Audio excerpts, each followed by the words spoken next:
नमो नमः सर्वशक्ति नमो नमः प्रथमं भगवति नमो नमः कुण्डलिनी माता शक्ति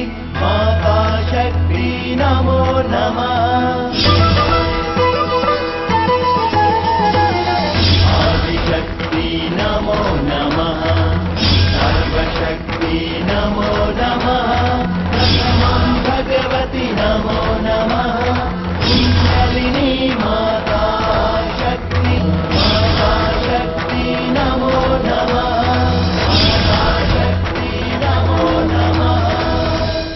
अभी तुम भ्राता का दायित्व निभाओ। मैं अस्वस्थ रहूं या अनिद्रा से ग्रस्त, इससे तुम्हें क्या? महाराज, राजकुमार अर्जुन वन से घायल होकर लौटे हैं। उनके शरीर से रक्त बह रहा है। अब अर्जुन की अवस्था कैसी है? मैंने उपचार कर दिया है। अब मैं भवन जाकर औषध बना देता हूँ, किंतु औषधि से अधिक इन्हें सेवा और विश्राम की आवश्यकता है। द्रौपदी, तुम अर्जुन के तलुए सहला दो। हम तब तक वैद्य महाराज के यहाँ से औषधि लेकर आते हैं।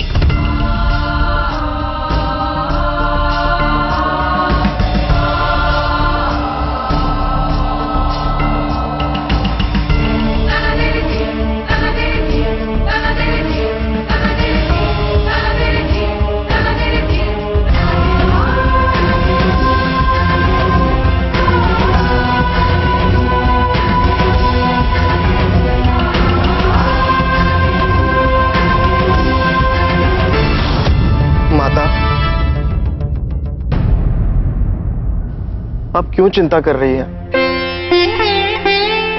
मैं अब ठीक हूं। आप जाइए और विश्राम कीजिए।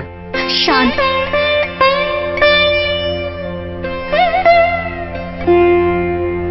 विश्राम की मुझे नहीं, तुम्हें आवश्यकता है।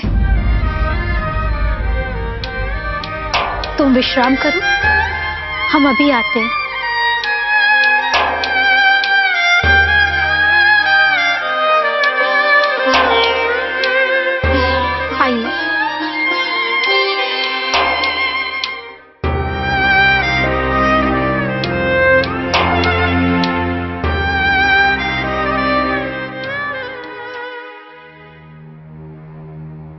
सखा,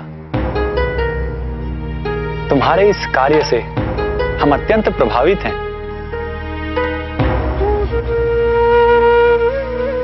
तुम्हारे जैसा कोई भी दूसरा व्यक्ति वही करता जो तुमने किया है। तात्पर्य? मैं कुछ समझा नहीं। इतने भी भोले ना बनो सखा। तात्पर्य अत्यंत स्पष्ट है। तुमने जानबूझकर स्वयं को इस अवस्था में डाला ताकि तुम्हें द्रौपदी का सहचार्य एवं उसकी सेवा प्राप्त हो सके।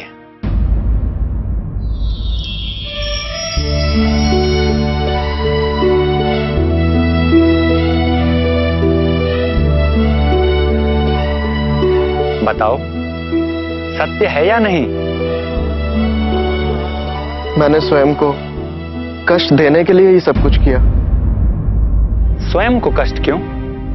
कष्ट से ही व्यक्ति परिपक्व, अनुभवी एवं श्रेष्ठ बनता है।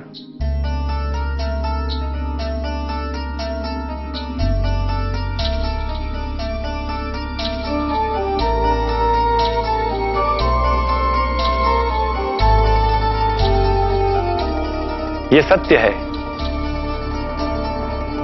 कि व्यक्ति कष्ट का सामना कर अनुभवी, परिपक्व एवं श्रेष्ठ बनता है। अतः यदि इस कारण तुमने कष्ट को अपनाया है तो यह उचित है, किंतु यदि कृष्णा को कष्ट देने के उद्देश्य से किया है तो यह सर्वथा अनुचित है।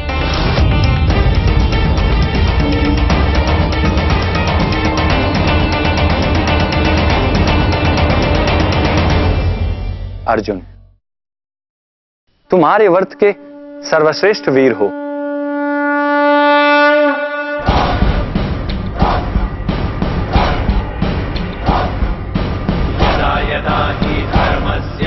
तुम्हारा जन्म समाज कल्याण के लिए हुआ है, अतः तुम्हारा उद्देश्य एवं लक्ष्य उच्चतम होना चाहिए। निम्न सोच के सहारे बड़े उद्देश्य की प्राप्ति संभव नहीं।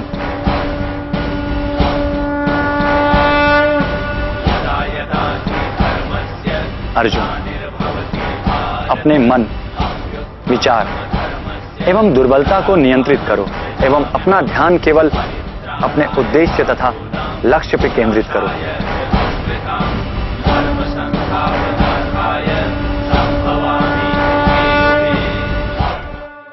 मार्गदर्शन के लिए धन्यवाद सखा। किंतु क्या मैं एक प्रश्न पूछ सकता हूं? अवश्य सखा। आप आर्यव्रत के सर्वश्रेष्ठ पुरुष हैं। आप ज्ञान एवं गुण के भंडार हैं। कहते हैं ज्ञान गुणी प्रवृत्ति वाले व्यक्ति साधु होते हैं, किंतु आप तो रसिक हैं। द्वारका में आपकी 8 पटरानियां एवं हजारों उपपत्नियां हैं। ये भी एक गुण है सखा। मैं तुम्हारे आगे हाथ जोड़ता हूं द्रौपदी, मुझे भ्राता युधिष्ठिर के समक्ष अपराधी ना बनाओ।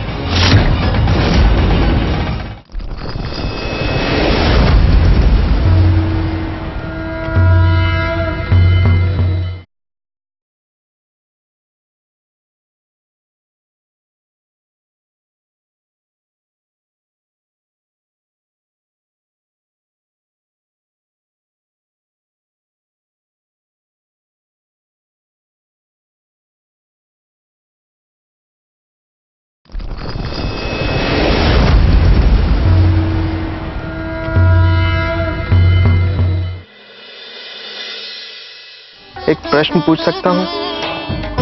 अवश्य सखा। कहते हैं ज्ञान गुणी प्रवृत्ति वाले व्यक्ति साधु होते हैं, किंतु आप तो रसिक हैं। द्वारका में आपकी 8 पटरानियां एवं हजारों उपपत्नियां हैं। ये भी एक गुण है सखा। इतनी सुंदर युवतियों के मध्य स्वयं को संयमित रखना अत्यंत गुण वाला कार्य है पार्थ। सबको प्रसन्न एवं शांतिपूर्वक रखना सबसे बड़ा गुणयुक्त कार्य है।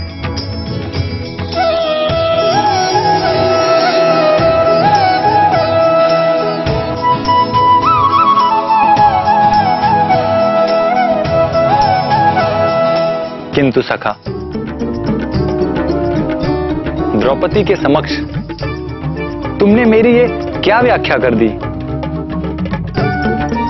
ये क्या सोचेंगी? हो सकता है हमारी लंपटता पर कोई कविता ना लिख दें।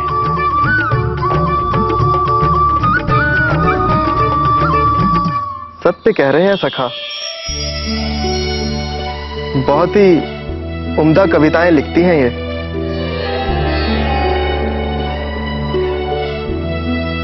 मैंने इनकी सारी कविताएं पढ़ी हैं, किंतु हमने तो नहीं सुना। तुम्हें सुना दो।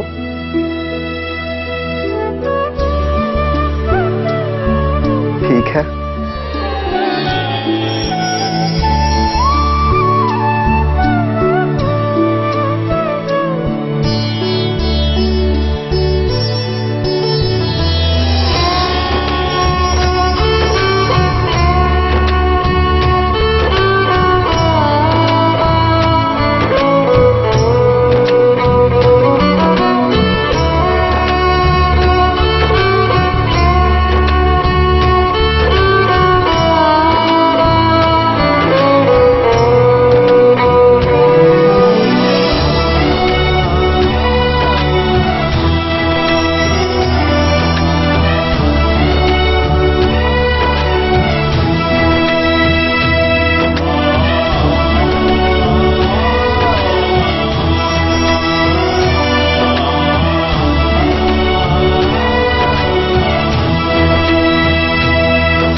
आपसे एक आज्ञा चाहती हूँ।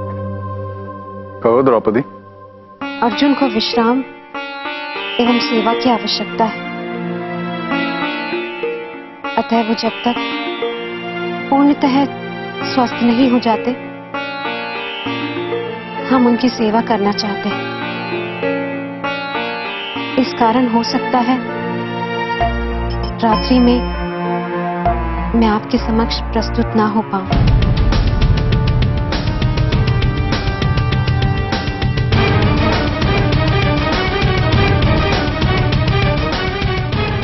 इसमें आज्ञा की क्या आवश्यकता है द्रौपदी? यह आपका कर्तव्य है, आपको ऐसा ही करना चाहिए।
इतनी रात गए यहां।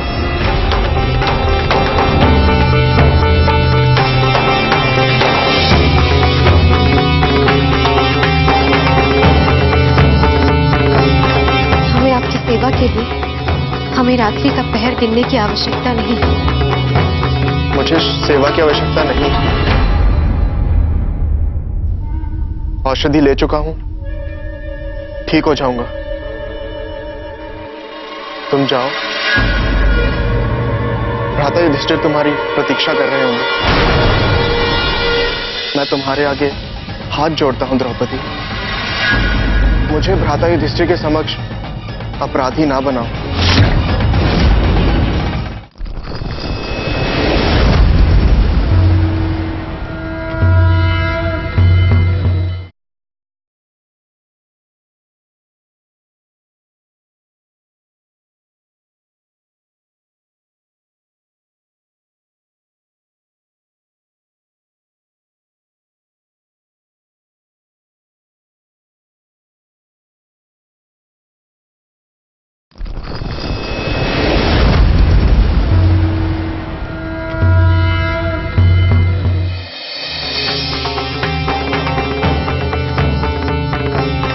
हमें आपकी सेवा के लिए हमें रात्रि का पहर गिनने की आवश्यकता नहीं।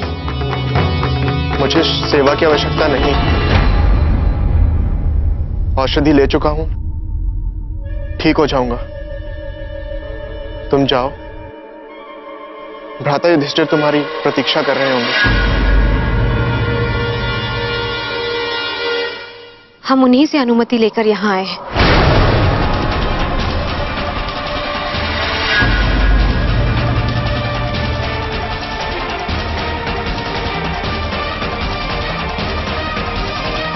ये भ्राता के प्रति अन्याय है।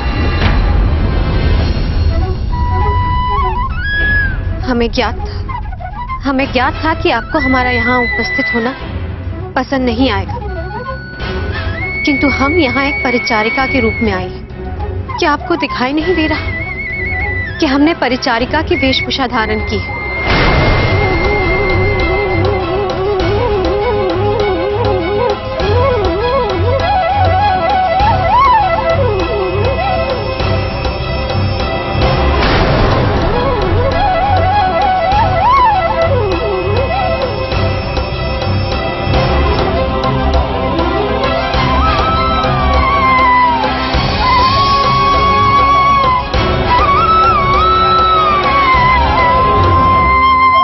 अनुचित है। तुम्हें ज्ञात होना चाहिए कि तुम इंद्रप्रस्थ की रानी हो। एक रानी परिचारिका का रूप धारण करे, यह निंदनीय है। हम एक रानी के अतिरिक्त एक पत्नी भी है। भ्राता युधिष्ठिर की।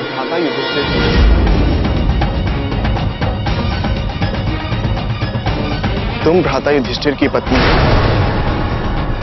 अगले 2 वर्षों तक मैं तुम्हें पत्नी के रूप में नहीं देख सकता। भ्राता युधिष्ठिर के अतिरिक्त किसी अन्य के शयन कक्ष में रात व्यतीत करने से तुम्हारे दाम्पत्य धर्म की क्षति होगी। अतः मेरा निवेदन मानो, तुम भ्राता युधिष्ठिर के कक्ष में वापस लौट जाओ। इसी में तुम्हारा भी मंगल है एवं मेरा भी। क्या दाम्पत्य धर्म केवल आपको ज्ञात है? क्या हमें दाम्पत्य का धर्म एवं मर्यादा ज्ञात नहीं है? हमारा हृदय जानता है एवं भगवान भी जानते हैं कि हमने अपना दाम्पत्य धर्म निभाने में कोई त्रुटि नहीं की। आप अस्वस्थ हैं एवं हम यहाँ आपकी सेवा के लिए आपके भ्राता युधिष्ठिर से अनुमति लेकर आए, तो इसमें क्या अनुचित है? किस की सेवा करोगी द्रौपदी? आज मेरी सेवा कर रही हो, ये देख कल भीम भ्राता अपने लिए मांग करेंगे। परसों नकुल सहदेव हट करेंगे। किस की सेवा करती रहोगी? आज भ्राता युधिष्ठिर ने अनुमति दी है, कल उन्हें लग सकता है कि सेवा लाभ के बहाने तुम्हें अपने समीप बिठाता हूं। कहीं भाई भाइयों के संबंध में गांठ ना पड़ जाए। मैं तुम्हारे आगे हाथ जोड़ता हूं द्रौपदी। मुझे भ्राता युधिष्ठिर के समक्ष अपराधी ना बनाओ। कृपया करके यहां से चली जाओ।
राजकुमारी ये क्या?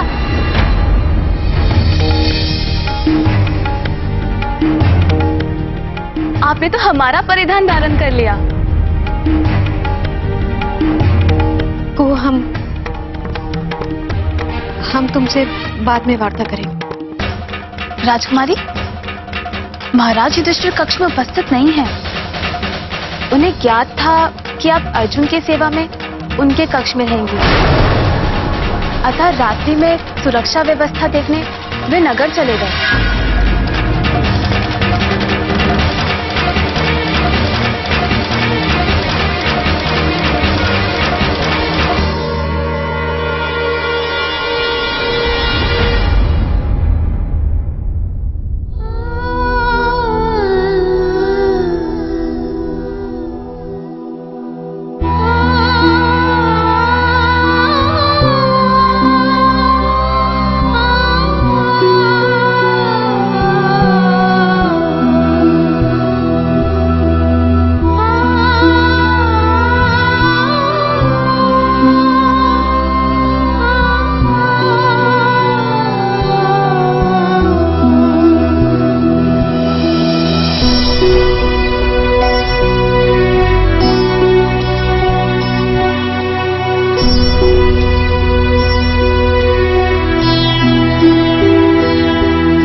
आज मेरी सेवा कर रही हूँ। ये देख कल भीम भ्राता अपने लिए मांग करेंगे। परसों नकुल सहदेव हट करेंगे। किस की सेवा करती होगी? आज भ्राता युधिष्ठिर ने अनुमति दी है। कल उन्हें लग सकता है कि सेवा लाभ के बहाने तुम्हें अपने समीप बिठाता है। कहीं भाइयों के संबंध में गांठ ना पड़ जाए। मैं तुम्हारे आगे हाथ जोड़ता हूँ द्रौपदी, मुझे भ्राता युधिष्ठिर के समक्ष अपराधी ना बनाओ।